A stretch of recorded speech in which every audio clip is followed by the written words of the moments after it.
با سلام خدمت شما. یه سنگ آوردم براتون در حد تیم ملی.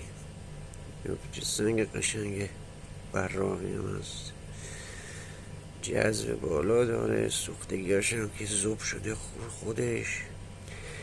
آقا این براقی بابت ذوب شدن همون سوختگی ها که اینقدر برق میزنه.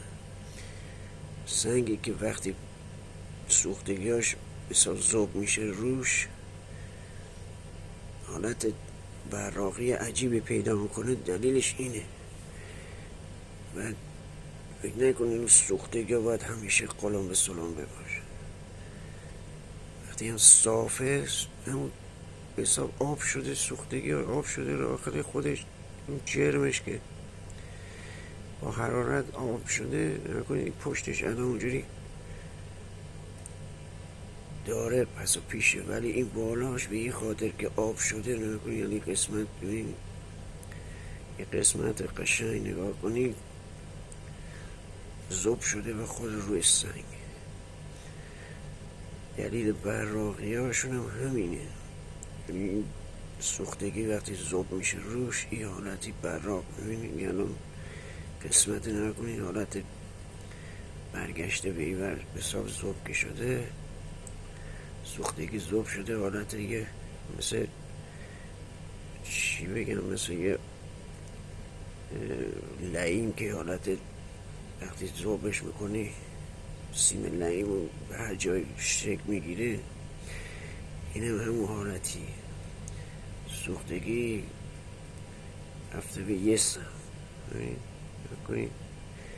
همون رو خودش پهن شده. جریان بادم به خاطر همین که جریان هوا که روش رد میشه پهنش میکنه رو سنگ، مغزش رو حساب گوشته داخل سنگ براقیت نداره، ولی این روکشش براقیش به این خاطره که اون سوختگیش ذوب شده داخلش. یعنی پشتش هم به حساب هنوز براقه، همون ذوب شدن سوختگیاش که ذوب شده از خود سنگ ذوب میشه روش. همون مثال قله لعیمکاری حساب اینقدر حرارت بالاه، حتی این سنگان چون از آسمون میان یه چیزای داخلشونه که تو سنگای زمینی نیست. اون باعث میشه وقتی نرمتر از نرمن سری آتیش میگیرن و به این شکل در میان. این سنگ دنباله دار، ببینید دومش نگاه کنید چطوریه، شکلی هواپیما و جنگنده جدیدا که زدن، باور کنید. همیشه سنگا گفتم، همیشه سنگایی که از آسمون میاد توجه کنید بهش سه گوشن.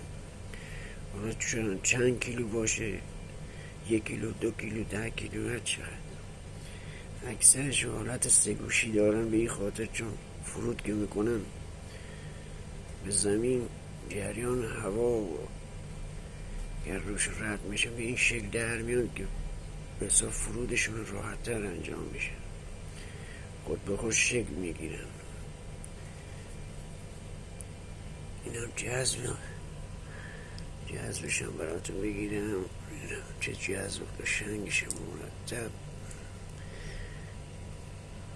من سنگ پیدا میکنم، اول کاری که میکنم اونجا امتحانش میکنم ببینم جذب داره یا نداره. اگه جذب نداره، مگه روی سنگ یا براقی خاصی داشته باشه یا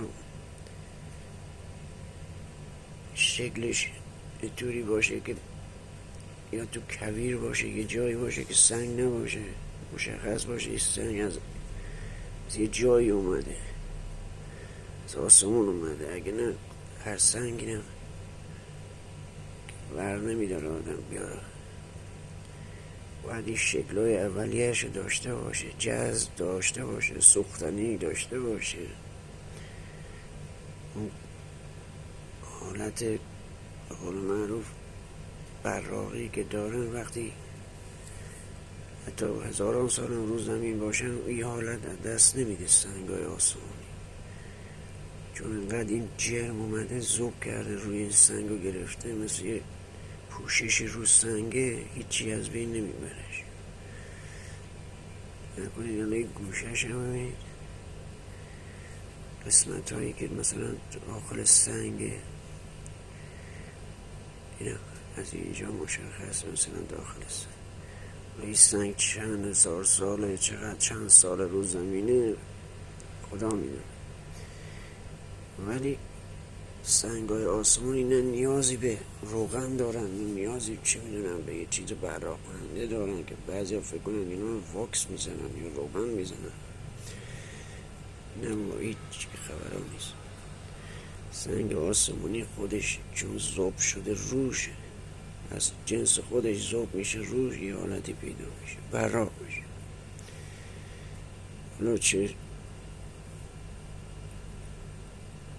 شما فقط کافی سنگ رو از بیرون اومدی گرد خاکش رو بشوری یا خاک، مگه بعضیشون هم تازه وقتی داغ هم میفتن رو زمین، خاک زمین جوش میخورن، جوشی پیدا میکنه، با خورد سنگ میره دیگه، پاکم نمیشه، هر کاری هم کنی پاک نمیشه، مگه با سنگ فرز بگیری که بخواه خراب میشه.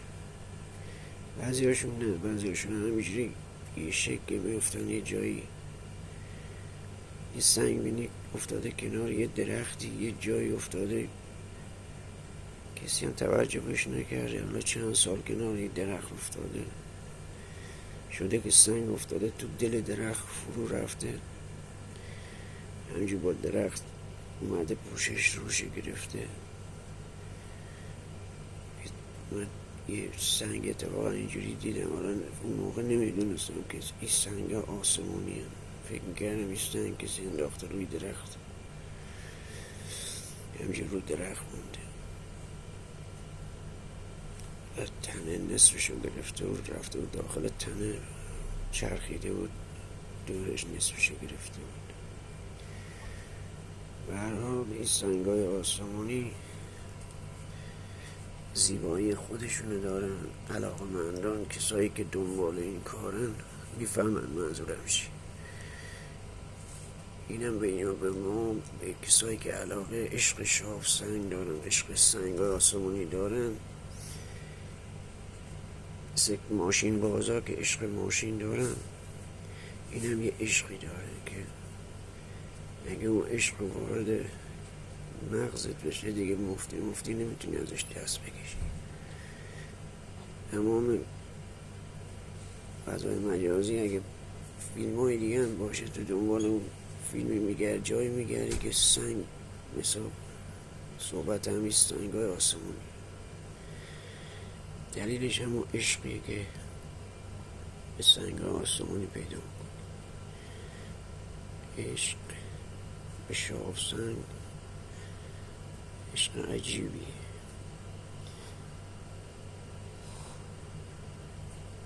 اینم ما تازه پیدا کردم، اینو از قبلیان نیست، این جدیده، تقریبا یه هفته پیش اینو پیدا کردم.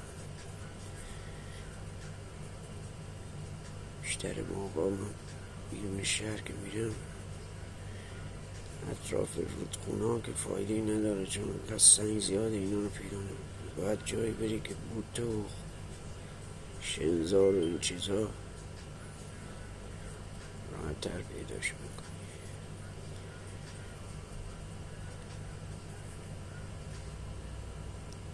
اینم برایش تقدیم نگاهتون.